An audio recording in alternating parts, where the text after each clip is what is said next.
Regardez cet objet. Il est lié de la matière. L'économie industrielle a accroché la valeur à la matière. Voilà pourquoi je l'ai payé 47 €.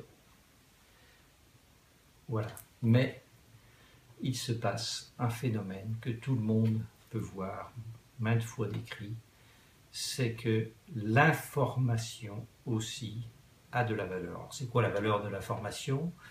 Eh bien, ça peut être la valeur d'une musique, d'un film, d'un programme informatique, de cette vidéo, etc.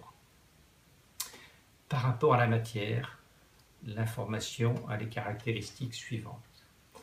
Elle se transporte sans coût, puisqu'elle se transporte avec des ondes, et les ondes se propagent sans coût une fois qu'elles sont parties. Il n'y a pas besoin de remettre d'essence dans le réservoir. Et elle se duplique sans coût. Hein, j'ai une orange, vous avez une orange, on échange nos oranges, on repart avec une orange.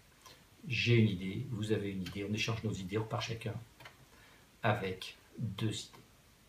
Ceci, évidemment, a complètement bouleversé les lois de l'économie dans l'univers de l'information. Ça ne fonctionne plus de la même façon, la loi dite des rendements décroissants ne s'applique plus, et on voit émerger sur un continent sans distance, Internet, une nouvelle mode d'information.